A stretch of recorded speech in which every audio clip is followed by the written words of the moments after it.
Hey ladies, 45 and up. I want to talk about this Reddit post.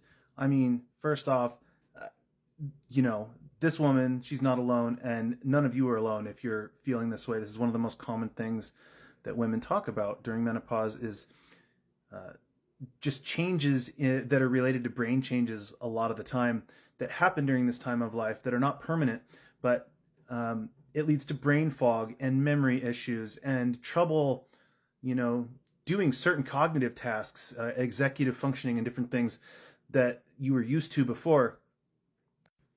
And there's different things going on here with what she's talking about. So she's saying my menopause has made me stupid. No, really, I have seriously become an idiot, lost brain cells. The smallest thing stresses me out. Cannot make decisions. DUMB. What the F?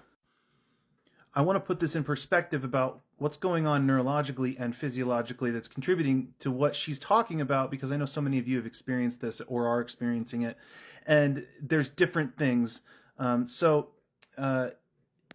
She says I'm lost brain cells. Actually, yeah, that's part of what happens to the brain during menopause, but it's not an accident. It's not like nature has turned against you and your body's turned against you.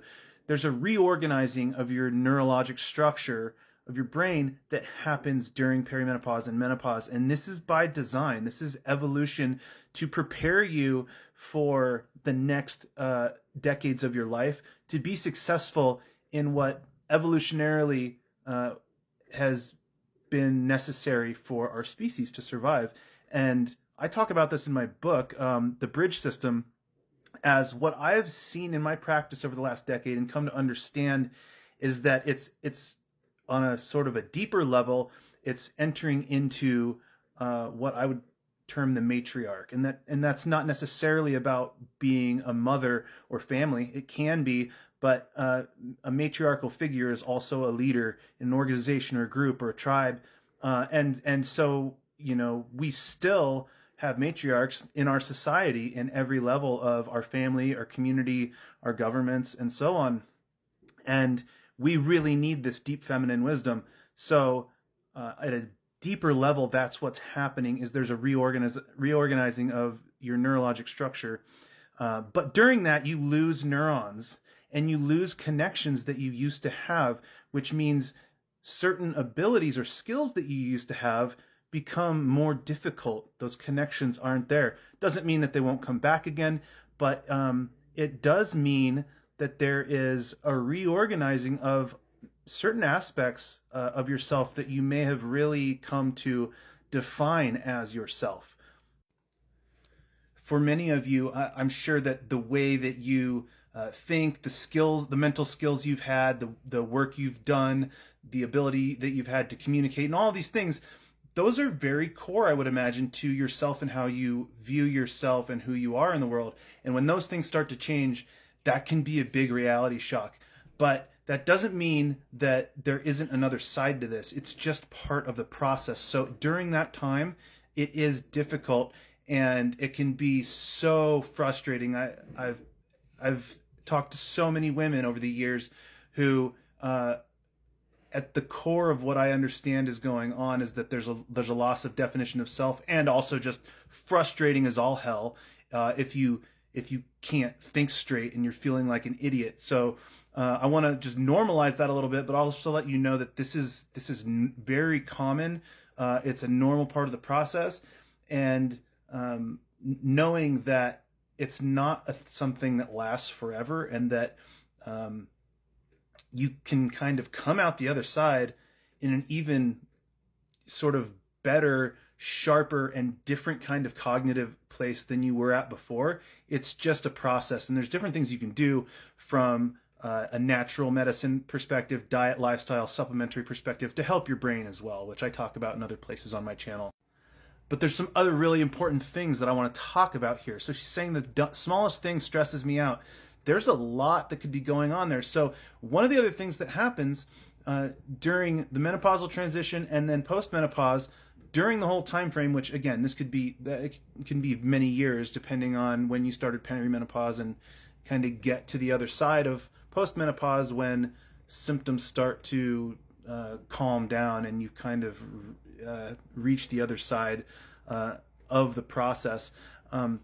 One of the things that can happen is the adrenal glands and the brain adrenal connection, the HPA axis, that can become dysregulated. And the HPA axis is responsible for, amongst many things, our stress response and how we respond to stress and how resilient we are to stress. And stress can mean physical stressors, infections, different things in our environment. Can be mental, emotional stressors.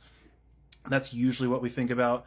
And when that system's dysregulated, the smallest things will stress you out. So one of the main things that I will focus on with women during this time is balancing their HPA axis or their brain adrenal system to make them more resilient, because anxiety, depression, overwhelm, stressed out by the smallest things, that is often indicative of some dysregulation and imbalance in this brain adrenal system.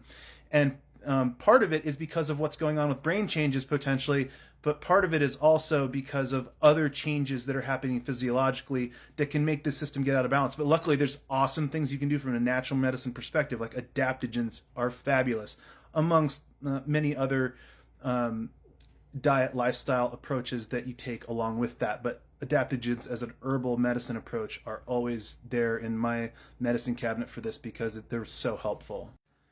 Now, the last thing I want to mention, and I talk about this in the Bridge System, my 88-page guide, which is free, by the way. If you want to go to the website, thebridgesystemmethod.com, you can get a free PDF copy of it. But another aspect of brain fog oftentimes, and just difficult with cognitive functioning, can be underfunctioning or dysregulated mitochondria. Mitochondria are these little organelles. They're in every single cell in your body virtually, except for red blood cells, but that doesn't really matter. They're in all of your cells, and they are the energy producers. And they're very susceptible to inflammation and oxidative stress, and they can often, which increases during menopause, and they can become underfunctioning. Well, if they're underfunctioning, what happens? Your cells don't have enough energy. So in general, you can be fatigued, but what uses some of the most energy and mitochondrial functioning in your body? Your brain. So brain fog is a big thing when you have mitochondrial dysfunction.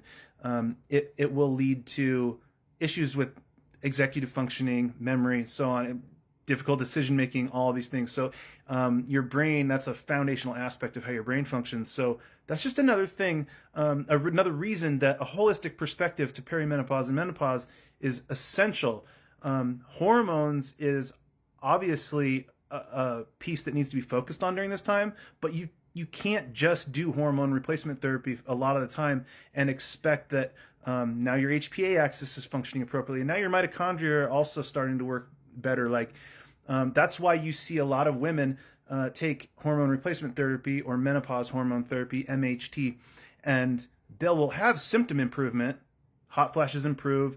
Many other symptoms can improve with that, but there will still be, it'll get them part of the way there. And that's because it's really a holistic picture. You are a forest. You are not, your hormones are a tree, and you are a forest. So you can't just address, one aspect of the entire ecosystem of your body and expect that it's going to solve all of the problems. It absolutely helps for many women, but what I've found is that using holistic, whole person, personalized natural medicine strategies will often get women the rest of the way there. And many times, just depends on the individual, but many times hormone replacement therapy isn't necessary. That's an individual one-on-one conversation with your provider, if that's right for you, if you have risk factors that make that not a good idea, and so on. That's a kind of a personalized conversation, but natural medicine has so much to offer. And in this sort of situation, this is just sort of textbook what this one was talking about in my practice, that I would be bringing on diet and lifestyle approaches that are targeted for perimenopause and menopause, and I would be bringing on herbal therapies like phytoestrogens and adaptogens. All right, take care, everybody.